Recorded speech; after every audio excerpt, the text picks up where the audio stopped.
Hola, bona nit a tothom. En primer lloc, moltes gràcies per vindre a la nostra cita de l'Escola de Pares a parlar sobre aquest tema. El primer deure és presentar-me. Soc el que figura aquí a la ressenya, Josep Maria Laïlla, soc catedràtic de la Universitat de Barcelona i cap de servei d'aquí, de l'Hospital de Sant Joan de Déu, del Servei d'Obstetrícia i Ginecologia. Probablement els hi sorprengui perquè aquestes xarres de pares habitualment sempre són pediatres els que estan fent les xerrades, però vam considerar que aquest tema del coneixement, dels temes de la contracepció, de l'anticoncepció amb la joventut també era un tema molt important i més tenint en compte que el que està succeint en aquests moments és que realment hi ha un canvi en els hàbits sexuals de la joventut. Anava a dir de la nostra joventut, però no és cert. Amb un informe que presentarem la setmana que ve, un informe Pharos de comparació amb el que és la joventut europea, podem veure que la joventut espanyola segueix els mateixos paràmetres que segueix tota la joventut europea i que, per tant, és un canvi d'hàbits de la vida sexual, de la vida reproductiva, que cal tenir en compte i que vostès, com a pares d'adolescents, tenen molta influència i és necessari fer i tindre aquests coneixements bàsics de realment què és el que està succeint i què és el que podem fer per ajuda dels nostres fills, els meus ja són més grans, dels seus fills en aquest sentit. I per això han muntat aquesta xerrada. Bé, realment què és aquests canvis, en què consisteixen? En coses que tenen molt a veure amb la contracepció. En aquest moment coneixem perfectament que hi ha una edat de primera relació sexual completa, reacció coital, que és molt uniforme a tot Espanya, molt uniforme a tots els països d'Europa, com els he dit, però que al mateix temps podem veure que està entre els 15, 16, 17 anys. Podem dir que, com els he dit, és la mateixa edat que tota Europa. És molt curiós perquè és Croàcia el país, diríem, més conservador amb aquesta espècie i sempre pensàvem que eren els països nòrdics els que eren més avançats. En aquest moment és Gran Bretanya, és el Regne Unit, el país en què tenen aquesta xifra més baixa. Però bé, aquí ens centrarem en el que és Espanya, que és el que ens interessa. Fixi-s'hi que Catalunya, i posant l'enquesta dels adolescents, està entre els 15 anys aproximadament de promig. Això què vol dir? Doncs miri, vol dir que si comparem aquest canvi que hem dit amb els hàbits sexuals de la dona aquí a Espanya, podem veure que si agafem les dones entre els 56 i els 70 anys, l'edat en què la tenien era els 23, mentre que ara és, com hem dit, els 17, els 18. És a dir, s'han anticipat de 5 a 6 anys l'edat d'aquesta primera relació coital, amb unes edats senzillament perilloses, amb edats d'adolescència i que, per tant, és interessant que vostès coneguin aquestes coses. Si ho plantegem d'una altra manera, el que és verdaderament adolescència, o sigui, abans dels 18 anys, o sigui, fins als 17 anys, podem veure que el percentatge de noies que tenen ja la primera relació sexual s'ha incrementat per 12 i que en aquest moment el que amb les que ara tenen 56-70 anys era una excepció, era una, màxim dos, ara en aquest moment és entre 16, 17, 18 les que tenen aquesta primera relació sexual.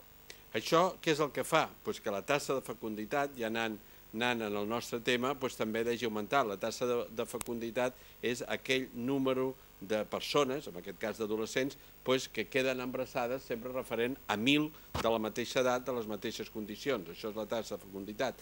Veguin que en l'any 94 era de 8 embarassos per 1.000 adolescents i l'última referència que tenim, que és l'any 2009, és de 13 embarassos per 1.000 adolescents. Tenim que tenir en compte una cosa que és important. Què és el que referim aquí? Que entre el 70 i el 90% d'aquestes adolescents, aquest embaràs és un embaràs no desitjat. És un embaràs que s'ha produït perquè han fallat molts mecanismes, però no és un embaràs desitjat. Això ho dic perquè moltes vegades, quan expliquem aquestes coses, hi ha moltes persones que em diuen bueno, això és com a conseqüència potser de la immigració, és com a conseqüència d'altres cultures que ara tenim i que, esclar, i que comptabilitzem. Sí, però no tant. Sí, però no tant, perquè el percentatge d'embarassos no desitjats en general fa referència a la nostra població autòctona, és a dir, a les nostres noies, als nostres nois, als nostres adolescents. Què és el que està succeint a Catalunya? Doncs miri, les estadístiques que tenim i estan referides any per any, veuen que hi va haver-hi un augment amb un pic màxim l'any 2007, que ara en aquest moment està disminuint, afortunadament, però inclús amb xifres, com hem dit, molt altes, el 10 o l'11 per 1.000, però que està disminuint. Podrem veure després, si volen podem discutir quines són les causes que influeixen, però una d'elles ja els hi dic, una d'elles que està reconeguda és la que estem fent aquí, la importància de la formació per part de la família, per part de l'escola, però essencialment de la família, amb totes aquestes coses. L'altra, la possibilitat d'accedir fàcilment a mitjans contraceptius, totes aquestes raons. Molt bé, quin és el risc que a més tenim? Que veiem també les estadístiques, i són aquí també de Catalunya, podem veure que aquesta xifra d'embarassos va també paral·lel al d'interrupcions voluntàries de l'embaràs, o sigui, d'embarassos no desitjats, observin que és la mateixa curva, mentre que la dels nascuts, o sigui, que l'embaràs ha seguit endavant, manté una xifra bastant estable. Per tant, això és la realitat social que tenim. I que ja a nivell de tot Espanya podem veure que el gran percentatge d'interrupcions voluntàries de l'embaràs, o sigui, d'avortaments induïts, es produeix essencialment amb aquest grup d'entre 14 i 19 anys, el grup de l'adolescent, que és la que avui tenim que tractar, que es veu amb aquest grup i després també en els de 20-24. Aquests percentatges, podem veure que aquí al final de la vida fèrtil de la dona també hi ha un percentatge que va en augment, però aquest creiem que el tenim que lligar més que amb aquesta edat la possibilitat de defectes congènits, de malformacions, d'alteracions en aquest embrió, en el feto, és més alt. Per tant, aquí sí que hi pot haver-hi un percentatge d'embarassos no desitjats, però que pot haver-hi altres raons. Però el que nosaltres avui ens crida aquí, essencialment, és aquesta xifra. Molt bé, quin és el verdader problema? Tots els estudis que s'estan realitzant és en la no utilització de mitjans anticonceptius o amb la mala utilització d'aquests mitjans anticonceptius. Per què? Essencialment tothom està d'acord. El primer punt és per una mala educació sexual, per uns mals coneixements del que realment passa i per desconeixement dels mitjans que pot disposar que aquella noia, que aquell noi tenen a mà per evitar aquest embaràs no desitjat. Moltes vegades, però, es diu que sempre és per la ignorància del perill de l'embaràs. Això sembla una frase que queda bé, però la realitat és que quan parles amb els adolescents, i nosaltres moltes vegades quan hi parlem, assisteix dintre de l'adolescència moltes vegades aquella opinió de que això m'ho diuen per assustar-me però a mi no em passarà, això m'ho diuen per fer-me por. Aquesta inconsciència, per dir-ho d'alguna manera, és una frase que te la diuen. Et diuen, no, però tu no sabies que podies quedar embarassada, tu no sabies el risc... Bueno, sí, no t'ho havia dit ningú, sí, m'ho havien dit, però jo pensava que era per fer-me por, perquè no fes per totes aquestes coses. O sigui, aquest fet, aunque sembla mentida, es produeix, o almenys t'ho diuen, no? I després hi ha altres, amb certes, moltes vegades, la difícil accessibilitat, que no és que no hi vagin, sinó que no saben moltes vegades aquest adolescent a on anar, té por, i els ginecòlegs ho sabem, la filla no ve mai al ginecòleg de la mare, perquè té por que tu li expliquis a la mare quan vingui, no coneix el secret professional, no creu en la confidencialitat de les dades, i realment és així. Jo com a ginecòleg ja molts anys, no sé si per sort o per desgràcia ja d'experiència, a vegades tens que fer la comèdia, et ve una filla d'aquella senyora i tu comentes i dius, vale, fas la història clínica, ho fas tot, i després més endavant un dia et ve la mare amb la filla, dient, miri doctor, li porto a la nena perquè li expliqui, li digui quin sistema contraceptiu, i tu mires i dius, si fa 2 anys que ja l'estic, però bueno, fas la comèdia, obres una nova història clínica, fas veure que no la coneixes de res, i és el que has de fer, perquè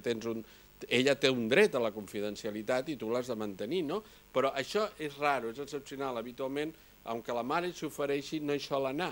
I llavors, moltes vegades, això fa que no saben on anar i llavors fan coses perquè ho fa una amiga, perquè li ha dit la cosina, perquè una germana més gran l'ha aconsellat i això ocasiona, com després veurem, que les coses no es facin del tot bé.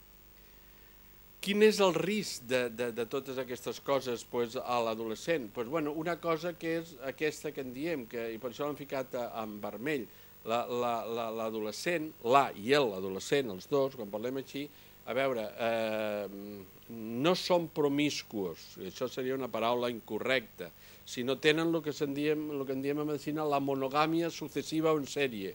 Jo dic el clínex, és a dir, tenen un nòvio, una nòvia, intens, de 6 mesos i fora, i otro.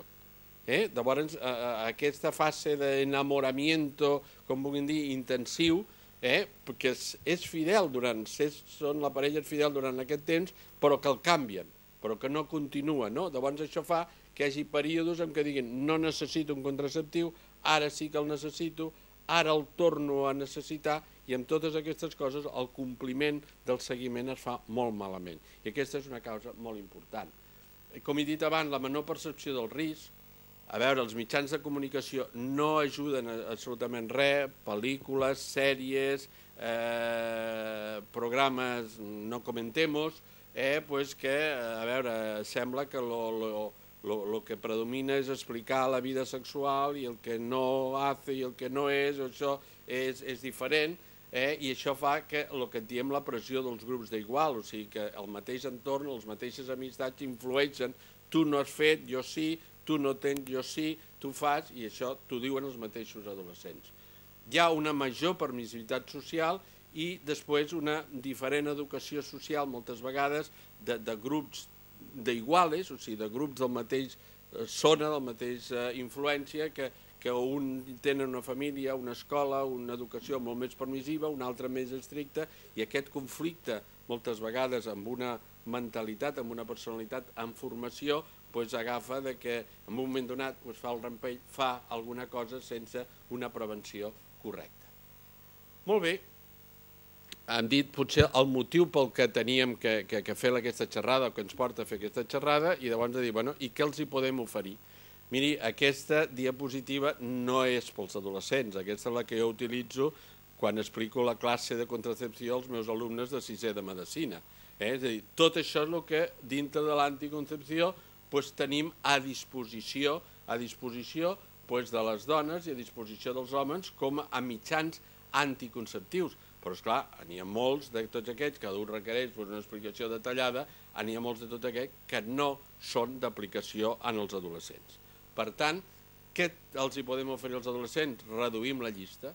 Aquells que són recomanables són 2, el preservatiu i l'anticoncepció hormonal.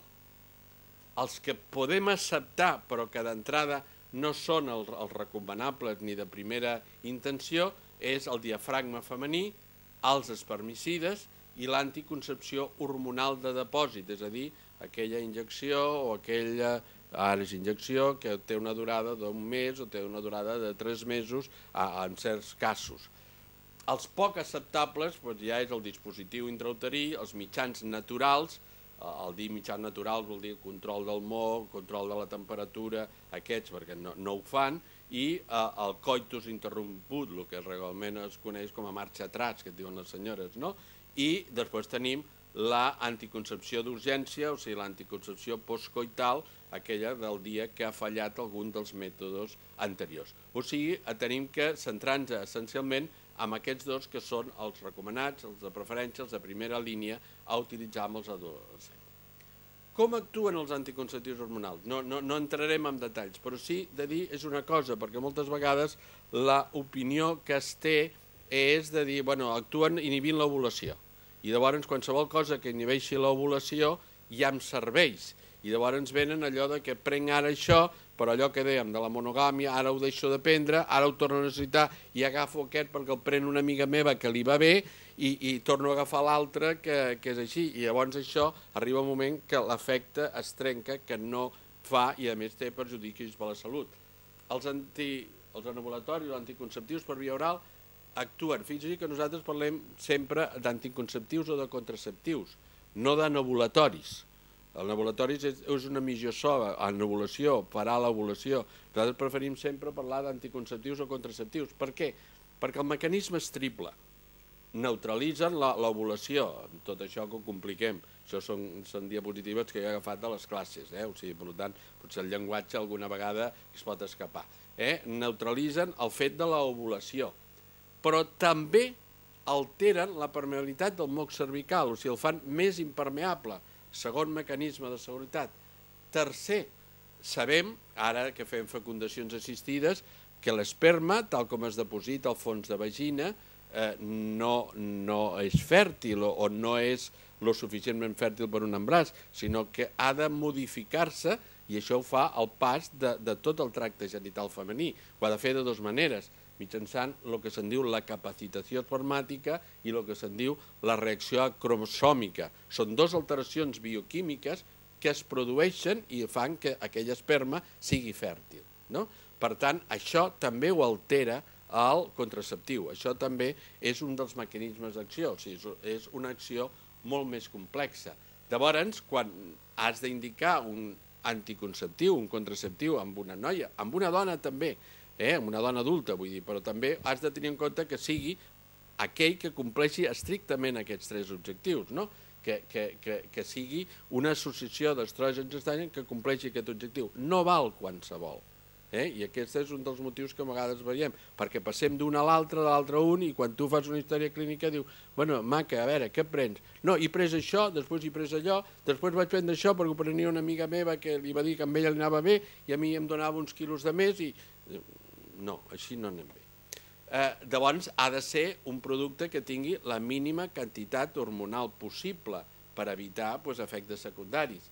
I, a més, els tenim que utilitzar, i això ho podem fer perquè amb aquesta edat, amb l'edat d'adolescència, moltes vegades aquesta noia té, a més, una sèrie de trastorns menstruals o dolor menstrual, la dismenorrea, o regles poc regulades, o regles o molt copioses o poc copioses, o té pèrdues intermenstruals, té una sèrie de clínica d'alteracions i aquest és un moment que també fent això ho podem resoldre, també la podem ajudar amb un aspecte també des del punt de vista mèdic.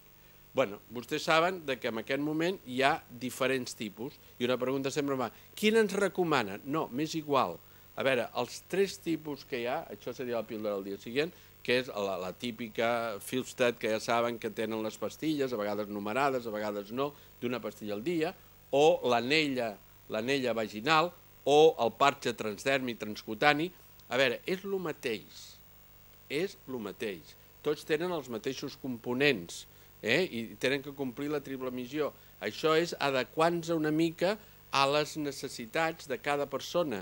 A veure, allò que li serà més còmode, que li donarà més sensació de seguretat i el que nosaltres busquem és que tingui un major compliment. Per això, a veure, habitualment a l'adolescent ens solem inclinar per l'anell vaginal, però no perquè sigui millor ni pitjor, perquè sabem que se'l posa i diem, oblida-te'n durant 3 setmanes. No és allò de dir, avui no sé si me l'he pres, avui aquesta nit me voy de juerga, ara l'endemà al matí dormo, quan m'aixeco ara no sé si me l'he pres. Per evitar aquests sí, no, no, sí, per això a vegades quan ens diuen què prefereix? Diem, mira, això t'ho poses, durant 3 setmanes ho portes, tu has de treure i durant aquestes 3 setmanes oblida-te'n. Però a veure, cap d'ell un és millor que l'altre, no. És el mateix però de diferents formes d'administrar-ho. Bé, la composició, jo sols aquí els volia dir, sempre és una suma de 2 tipus d'hormona, estrògens i gestàgens, que l'estrogen sempre és el mateix i que avui en dia estem utilitzant ja, sobretot per a aquestes noies, dosis molt baixes, 0,15, 0,20 mil·lígrams, i que moltes vegades, i m'anticipa una pregunta, diuen, han de fer descansos? Perquè moltes senyores diuen, en la meva època, cada 6 mesos ens feien descansar un mes, ens feien reposar. No, mirin, quan jo vaig començar i això receptàvem productes que cada comprimit hi havia 5 mil·lígrams. 5 mil·lígrams, l'Indiol 5, l'Anovial, tots aquests, 5 mil·lígrams. Avui en dia estem a 0,15, amb el mateix efecte. Hem canviat el producte, però 0,15. Esclar, això fa que els efectes secundaris també siguin molt menors, que no siguin necessaris, perquè no es frena l'ovari ara. Se li frena el pic ovulatori, però no se'l frena la seva activitat. Per això ara els descansos no són una condició que abans era d'aquest tipus. Per això és important. I llavors els gestàgens, bueno, doncs escolti, n'hi ha de totes les famílies gestàgenes, i això és important. Per què? Perquè, miri, des del que nosaltres podem donar, com és l'acetat de clormadinona, que moltes noies ens el demanen perquè tinc acné, perquè sóc una mica peludeta, perquè tinc el cabell molt gras, i t'ho diuen, i pots utilitzar un producte d'aquest tipus i al mateix temps tindre un efecte positiu, tindre un efecte de corregir un trastorn, doncs els altres, com he dit, per corregir altres coses, com és el dolor menstrual o les alteracions menstruals, els sangrats fora de to, totes aquestes coses. Per tant, és important centrar el producte que se li dona a cada noia.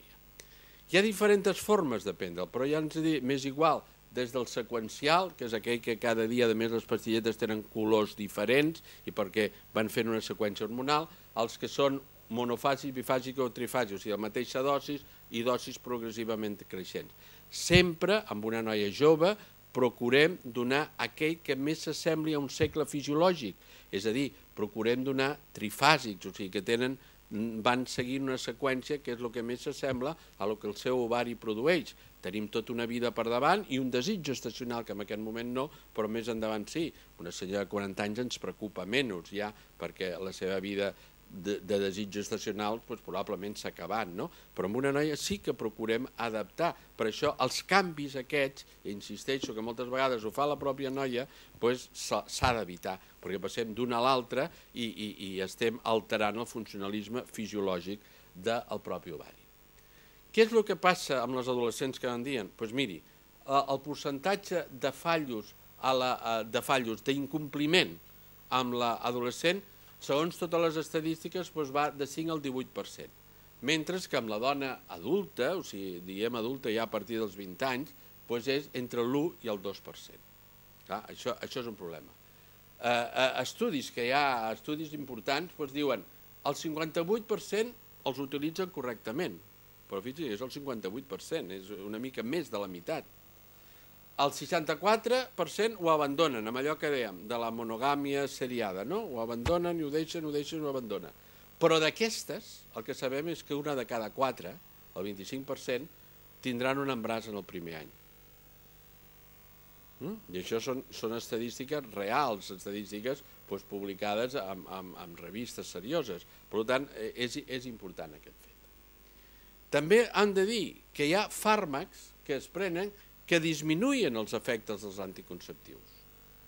A veure, que no són fàrmacs habituals, però cuidado, moltes vegades els anticonvulsivants, i actualment veiem més noies que abans, perquè els anticonvulsivants abans eren els antiepilèptics, però ara qualsevol persona que hagi tingut un traumatisme craneal, sigui per un accident d'esquí o de tràfic, pren anticonvulsivants moltes vegades, o almenys en una temporada.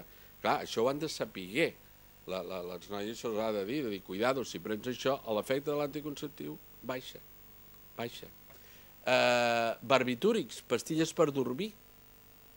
També n'hi ha que es prenen, que tampoc potser ho sap la família, no? Ara prenc, ara no em prenc. Certs antibiòtics, potser el més la penicil·lina, però la penicil·lina no és... Moltes vegades preguntes què pren i diuen penicil·lina, i dius, a veure, què pren, quin nom? Diuen, no, amoxicil·lina, ampicil·lina. Bé, és de la família però no és penicil·lina, aquests no valen, no? Però això cal conèixer-ho. I n'hi ha altres que la presa d'anticonceptius modifica l'efecte dels altres, com per exemple els anticoagulants, no ho pren la joventut, però a veure, insulina, corticoides, a vegades es prenen, no? Llavors és al revés, que els anticonceptius disminueixen l'efecte d'aquests i per tant ho has d'adaptar, ho has de conèixer, no? Efectes secundaris que moltes vegades et pregunten, com que estem jugant amb dosis baixes, com he dit, la mínima dosis possible, moltes vegades tenim el que en diem els spútings, els sangrats intermenstruals. A veure, aquests sangrats intermenstruals són fisiològics, podríem dir, quan juguem amb dosis baixa, que habitualment, si no molesten a la pacient, si l'única cosa et diu, miri, durant la meitat de segle jo alguna vegada al anar al lavabo, al netejar-me, al veure, bec una miqueta de pèrdua, una mica de sang, o tinc un flux rosat, no fem res. Li diem, no faci res, no té importància. Per què? Perquè ja sabem que és conseqüència d'una dosis baixa i no per això li augmentarem. Si no li molesta la qualitat de vida, si ha de portar un protector, si ja hi ha problemes d'aquest tipus, augmentem la dosis d'estrogen de l'anticonceptiu. La desaparició de la menstruació, el que diem la menorrea post-pil, sí, es produeix, és un percentatge cada vegada més baix, per el mateix que diem. Moltes vegades això es produeix quan comences a donar-ho amb una noia que està molt propera a la menàrquia. Hi ha noies que han tingut la primera menstruació als 14 anys i que al 15 ja et demanen anticonceptius. Clar, la maduresa d'aquest sistema genital, d'aquest eix hipotalàmic, hipòfis, ovàric, uterí, encara no està del tot regularitzat. Sabem que moltes noies tenen una primera menstruació i fins que no es regula aquell cicle passen anys, 2 o 3 anys el tenen, però que abans ja t'han vingut a demanar anticonceptius. Per tant, esclar, quan actues, interfereixes, aunque sigui mínimament, amb aquests els has d'advertir de dir cura, perquè després potser podrem tenir una menorrea post-pil, que no és un problema, se solucionen. Avui en dia disposem de mitjans o de paciència i se solucionen, però sí que és un efecte secundari que a més angoixa. Perquè clar, paren l'anticonceptiu i diu, i ara no em ve la menstruació, estaré embarassada, no estaré embarassada. És un problema, i clar, fins que no la torna a regular tampoc pots tornar a començar amb anticonceptius, per tant és un efecte que l'has de tenir en compte, que es produeix tant més com més aviat es comencen a prendre anticonceptius. La disminució de la fertilitat posterior, és un tema discutit i això se pregunta molt. Escolti, si començo i prenc anticonceptius, no. A veure, avui en dia no hi ha allò de dir vostè conservarà segur la fertilitat que tenia, que no la sé, perquè encara no l'han posat a prova, per dir-ho d'alguna manera. El que sí que has d'advertir és de dir, com més temps prenguis anticonceptius, del tipus que sigui, més temps tardaràs a recuperar la teva fertilitat. És a dir, aquella noia que ha començat a prendre anticonceptius als 17 anys i que llavors als 25 diu, ara vull quedar embarassada. Pensa que aquests 5 i 3, 8 anys que has estat prenent anticonceptius probablement farà que els teus segles fèrtils tardin a aparèixer, que tu puguis tenir la menstruació, però tindre la fertilitat que tenies abans no serà de forma immediata. Abans, dèiem, quan utilitzàvem dosis altes, de dir, cura al deixar-les perquè venia l'efecte rebot, i llavors venien inclús embarassos múltiples. No, ara això no es dona, però la recuperació de la fertilitat sí que està lligat amb el temps que s'ha pres aquests anticonceptius. Per tant, no hi ha una regla de 3. Moltes vegades diuen, escolti, a mi m'han dit que tants mesos com anys ha pres anticonceptius. Jo dic, ojalà fos així, perquè tindríem alguna cosa a dir-li a aquella senyora, no? Però no és així. I la senyora el que haurà recuperant és en percentatge, això sí que se sap. Habitualment diem, mira, el primer mes, vostè, si tenia abans X percentatge, ara només tindrà el 10% d'aquell percentatge. El que no vol dir que no pugui quedar embarassada. Hi pot quedar-hi, però és menys probable, i així ho anirà recuperant fins que aproximadament amb un temps que habitualment, aunque poc temps mai supera els 6 mesos, és el que nosaltres considerem, ja té la fertilitat que tenia anteriorment.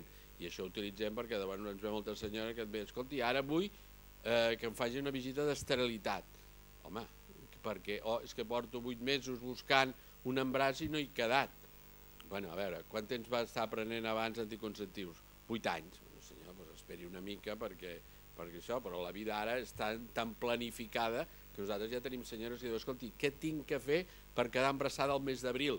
Perquè llavors em va molt bé per la baixa laboral, per no sé què. Les mestres, si n'hi ha alguna que està aquí, saben que totes volen parir el mes d'abril, perquè empalmen la baixa maternal amb les vacances i quan tornen al treball el neno ja té 6 mesos. I això t'ho diuen, i dius, home, jo li diré el que ha de fer ja ho sap vostè.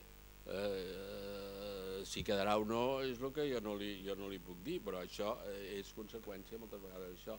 I després, moltes vegades, qualsevol tipus d'anticonceptiu d'això provoca alteracions, tipus cefalees, migranyes, nàusees, mastàlgia, a vegades disminució de la libido, totes aquestes coses que són igual a l'adolescent que a la dona adulta, o sigui, això no hi ha cap problema. Contraindicacions? Doncs sí, també n'hi ha. Poc freqüents en l'adolescent, poc freqüents en l'adolescent, però bueno, si ha tingut algun antecedent d'enfermetats vasculars, trombosis, a veure, és poc freqüent, però s'ha de tenir en compte. Si són fumadores de més de 35 anys, home, si són adolescents, fumadores sí que ho poden ser, però sempre el recomanem, el tabac no és un bon aliat amb els problemes vasculars i els anticonceptius tampoc, per tant, ajuntem dos factors de risc. Si són diabètiques i si tenen alguna neoplàsia, algun tumor hormonosensible, a vegades problemes de mama, que s'ha d'esbrinar, s'ha de preguntar. És poc freqüent, però ho has de dir. Bé, l'altre sistema, el que en diem mitjans barrera, que són els que creen això, una barrera entre l'esperma i l'òvul, no? N'hi ha de dos tipus, els mecànics, que són els preservatius, essencialment el preservatiu masculí, també el femení, però el més utilitzat el masculí, el diafragma femení i tots els altres, i els químics, que són els espermicides. Bé, tots saben ja el que és el preservatiu masculí, no hi ha problema. A veure, moltes vegades aquests cursos d'educació sexual que sempre veiem, l'únic que s'ensenya és a col·locar preservatius, no? Sempre veus aquells penis gegants i col·locar preservatius. Bueno, vale, és un sistema, però s'ha de dir, jo entenc més coses. Hi ha el preservatiu femení, que és el mateix però col·locat a dintre de la vagina, el que és el diafragma, que és col·locar una membrana que és impermeable al pas de l'esperma i que recobreix i que obtura, per dir-ho així, tot el canal genital, i el caputxó cervical que ha d'anar a col·locar obstruint el coll uterí perquè no hi hagi penetració espermàtica. Clar, com poden veure, aquí hi ha avantatges i inconvenients. L'ideal és el preservatiu masculí per les dues coses, perquè, com va dir la marquesa Sevigné, és una armadura contra l'amor i una telaranya contra la infecció. És un preservatiu, preserva de l'embràs i de la infecció. Per tant, és així. Després direm algunes coses més d'això. El diafragma femení té un avantatge, que se'l pot col·locar abans i el pot treure inclús passades 6 hores de l'acte del coit. Quin és el problema? Bueno, que moltes vegades una noia jove, aunque li ensenyin, aunque li expliquis, no se sap col·locar i que hi ha un dubte que això ha sigut el fracàs del diafragma femení, no a l'adolescent, a tota la dona, adolescent i adulta, però l'adolescent més, que ella diu, escolti, i com jo sabré que el tinc ben col·locat? Tu has de comprovar amb el dit i tot això i diu, no n'estic segura, no. És pràctica, no? I a l'adolescent la pràctica no li sobra. El caputxó cervical es necessita molta experiència i aquest ja el desitgem. I el preservatiu masculí és el millor, però el preservatiu masculí no sol. Fixin-s'hi que el preservatiu masculí té això, IP és índice de pèl, que és l'índex d'utilitzem de fallos, té una eficàcia del 5%, o sigui, va bé en el 95%, però falla amb un 5%, un 5% és un embràs no desitjat, o sigui, tindria que ser el 0%, no? Però llavors, què és el que millora aquests resultats? Doncs bueno, jo sempre, quan faig aquesta xerrada, inclús als estudiants els dic, preservatiu sí, però de marca. Què vol dir de marca? Sí, de farmàcia. Per què? Perquè els de farmàcia tots van lubricats amb una substància que a part de millorar la lubricació és habitualment una d'aquestes, el nonoxinol 9 o l'octocinol o el clorur de benzalcònio, que tenen una doble acció important. Són espermicides i són viricides. O sigui, aquesta substància, que mèdicament és obligatori que les portin, però per això dic de marca, de farmàcia, no a granel, que llavors porten aquestes dues substàncies. Amb la qual cosa, què passa? Milloren l'eficàcia, perquè aunque el làtex del preservatiu tingui algun poro o es pugui escapar algun esperma, hi ha aquest efecte protector d'aquesta substància que és espermicida.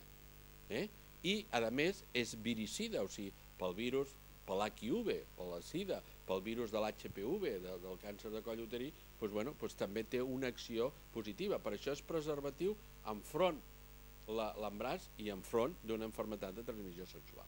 I per això diem que sol un espermicida no és suficient. No és suficient.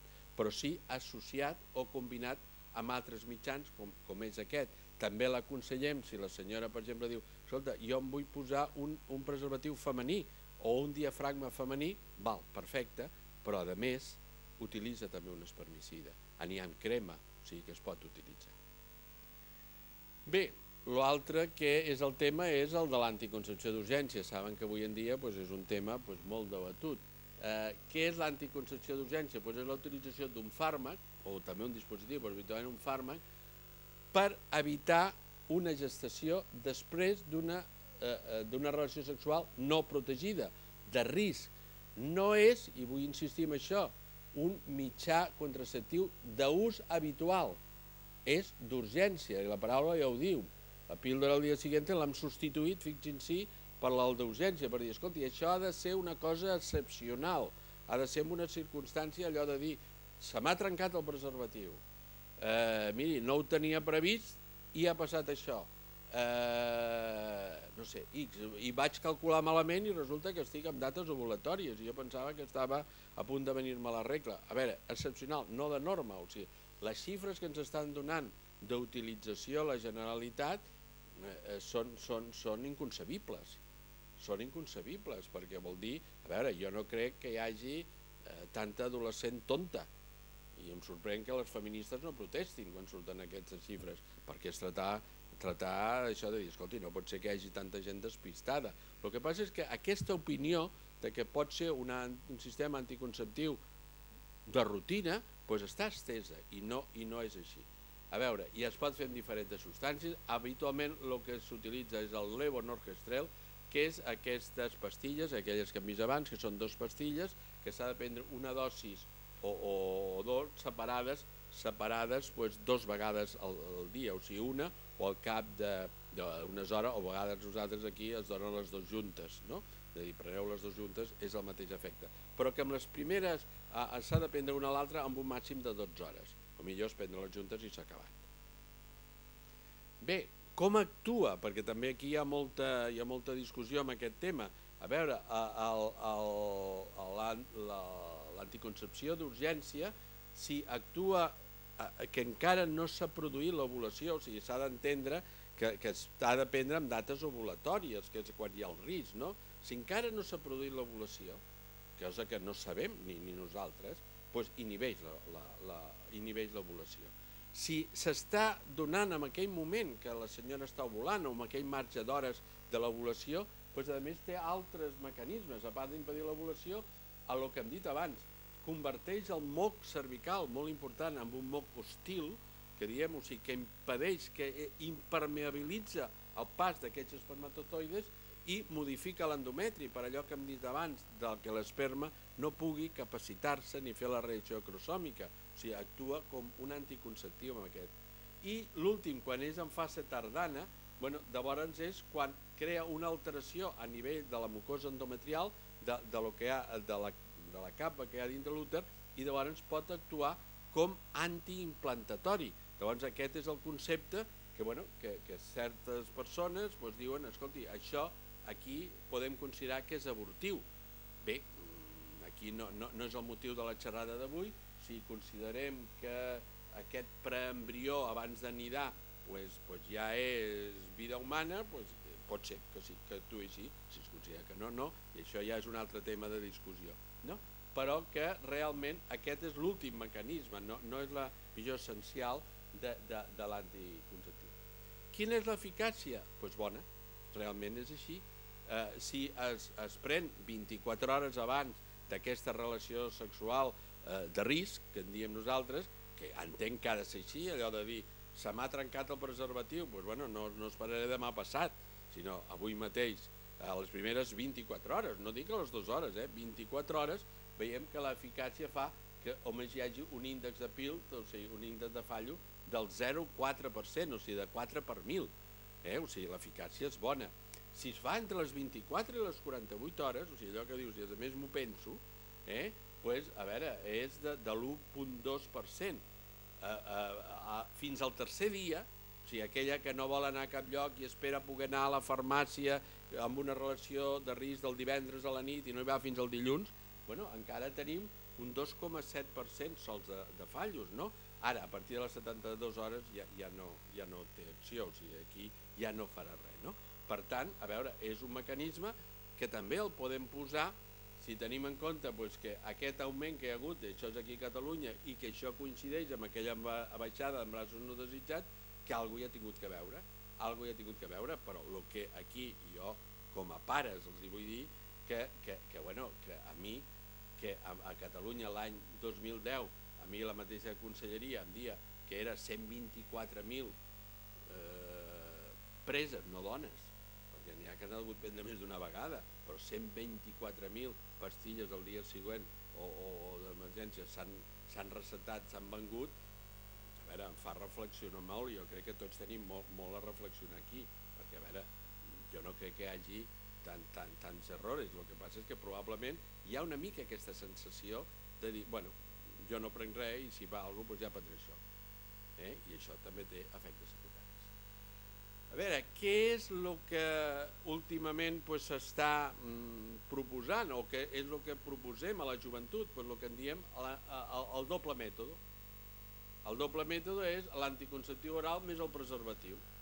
I què vol dir això? Que l'anticonceptiu oral et serveix per prevenir l'embaràs, però com que estem veient una altra vegada moltes malalties de transmissió sexual, diem, escolta, amb el preservatiu a la bossa sempre. Per què? A veure, si la parella és la mateixa i sabes que hi ha fidelitat i és el nòvio de tota la vida i tot això, a veure, potser te'l pots estalviar, però torno a anar a buscar aquella frase d'abans, la monogàmia seriada, que és el que estem veient. Llavors allò de dir, bueno, jo no quedaré embarassada perquè, per exemple, porto un anell o prenc anticonceptius. Bé, i per tant, tranquil·la, bé, però les malalties de transmissió sexual n'estem veient, i n'estem veient amb augment. Per tant, la indicació que donem és de dir, escolta, les dues coses, fins que no tinguis una parella fixa, les dues coses. Llavors, què és el que està passant aquí a Espanya? Doncs miri, el 31% dels adolescents homes i el 36% de les dones coneixen això, ho saben, però sols l'utilitzen el mateix dividit per 10, el 3,4% dels homes i el 7,3% de les dones.